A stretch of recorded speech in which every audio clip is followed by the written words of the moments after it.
सुखबीर सिंह बादल से जुड़ी हुई है। जानलेवा हमला उन पर सुबह सुबह हुआ है अमृतसर के गोल्डन टेम्पल में, जहां पर वो सजा भुगत रहे हैं। उन्हें 2 दिन की सजा दी गई, जिसमें दरबान की भूमिका वो इस वक्त निभा रहे थे, व्हील चेयर पर बैठे हुए थे। अचानक से उन पर एक हमलावर आता है, गोली चलाने की कोशिश करता है, वो भी बहुत करीब से। ऐसे में नारायण सिंह, जो कि चौड़ा गुरुवादी आंदोलन का हिस्सा भी रहा है, नारायण सिंह को पकड़ लिया गया है, जो बंदूक तानकर सुखबीर सिंह बादल पर हमला करने वाला था। लेकिन तुरंत समर्थकों ने रोक लिया और समर्थकों के रोके जाने के बाद में फिर सुरक्षा घेरा बना लिया गया ताकि सुखबीर सिंह बादल को कोई भी नुकसान ना पहुंचे। लेकिन जब वो दरबान की भूमिका में व्हील चेयर पर बैठे हुए थे, उसी दौरान ये हमलावर आता है, बेज कलर की जैकेट में आता है, अपनी बंदूक निकालता है और सीधे तान देता है सुखबीर सिंह बादल की तरफ। ऐसे में अब इस शख्स को पकड़ लिया गया है, नारायण सिंह इसका नाम बताया जा रहा है। समर्थकों का हालांकि काफी ज्यादा गुस्सा भी इस शख्स के खिलाफ है कि कैसे आखिर सुखबीर सिंह बादल पर इसने गोली चलाने की कोशिश की। बंदूक इसके पास से बरामद हुई है। अब पता ये लगाया जाएगा कि क्यों ये हमला कर रहा था, क्या किसी के कहने पर कर रहा था। वो तो गनीमत है कि समर्थकों ने उसे पीछे हटा दिया, हवा की तरफ वो फायर हो गया, वरना वो गोली सुखबीर सिंह बादल को भी लग सकती थी।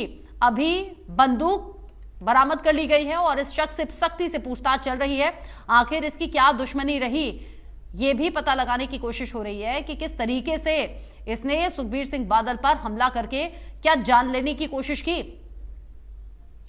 साक्षी शर्मा इस खबर को लेकर ज्यादा अपडेट के साथ जुड़ गई हैं, इंडिया न्यूज संवाददाता। साक्षी, बहुत करीब से हमलावर गोली चलाने वाला था, अगर ऊपर वाला ना करे गोली लग जाती तो बड़ा नुकसान हो सकता था, जान भी जा सकती थी, क्योंकि बहुत करीब था, डिस्टेंस बहुत कम था। अभी नारायण सिंह नाम के इस शख्स को लेकर जानकारी क्या, क्यों आया, क्यों हमला किया, किसके कहने पर किया, बंदूक कहां से आई?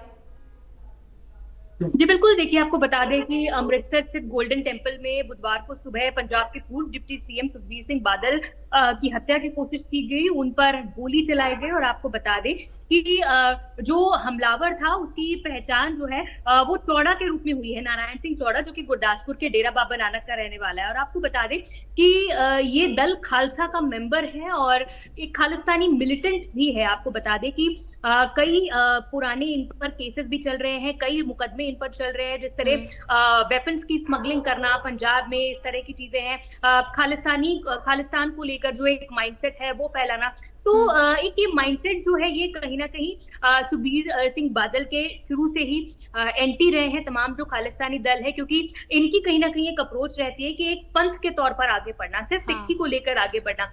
लेकिन अगर सुखबीर सिंह बादल, प्रकाश सिंह बादल की बात करें तो कहीं ना कहीं इनकी जो पॉलिटिक्स रही है ये सेक्युलर जोन की रही है और इसीलिए ये लोग इनके एंटी रहे हैं। और ये लोग जिस तरह से पंथ को काफी मानने वाले लोग हैं और इसीलिए क्योंकि जिस तरह पंथ कई सारे बेअदबियां जो हुई हैं उस मामले में, क्योंकि तनख्वाहियां भी घोषित हुए हैं सिखों की जो सर्वोच्च अदालत है अकाल तख्त साहिब, उन्होंने सुखबीर सिंह बादल और जो पूरी अकाली दल सरकार के दौरान कैबिनेट थी उन्हें तनख्वाहियां घोषित किया है, उन्हें जो सजा है वो लगाई गई है। और वही सजा सुखबीर सिंह बादल गोल्डन टेम्पल में घंटाघर के बाहर दरबान बनकर बैठे थे और उसी दौरान ये आदमी अचानक आता है। नारायण सिंह बादल की जो सिक्योरिटी थी वो वहां पे सिविल में मौजूद थी, उनके आसपास ही थी और उन्हें भी इस बात की भनक थी कि नारायण सिंह चौड़ा जो है वो गोल्डन टेम्पल में माथा टेकने के बहाने कोई इस तरह की घटना को अंजाम दे सकता है और इसीलिए वो भी अलर्ट मोड पर थे। और जैसे ही अपनी जैकेट में हाथ डालकर नारायण सिंह चौड़ा ने पिस्टल निकाली और फायर किया, वैसे ही सुरक्षा कर्मियों ने जो गन की डायरेक्शन थी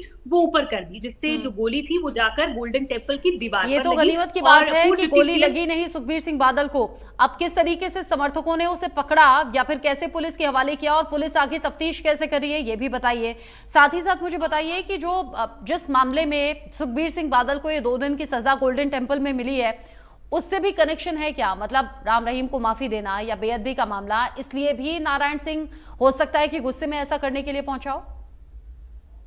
जी बिल्कुल, देखिए आपको बता दें कि फिलहाल पुलिस की हिरासत में है नारायण सिंह चौड़ा और आपको ये भी बता दें कि भागने का प्रयास किया लेकिन वहां पर मौजूद लोगों ने और पुलिस ने उसे हिरासत में उसे पकड़ लिया और पुलिस के हवाले कर दिया। पुलिस कमिश्नर भी मौके पर पहुंचे और पूरे मामले की फिलहाल तफ्तीश की जा रही है और किसी अन्य कारणों के बारे में भी उनसे पूछताछ की जा रही है कि आखिर क्यों उन्होंने सुखबीर सिंह बादल पर हमला करने का प्रयास किया। अच्छा, अगर समर्थक उस तरीके से एक्टिव नहीं होते साक्षी, जो हम तस्वीरों में देख रहे हैं, बहुत कम दूरी थी। जब नारायण सिंह बिल्कुल पास आ जाता है, फिर वो बंदूक निकालता है, बंदूक तान भी देता है, यानी 1 सेकंड की देरी, कुछ भी हो सकता था, कोई भी अनहोनी हो सकती थी। इस बात से तो समर्थक बहुत ज्यादा बौखला गए होंगे।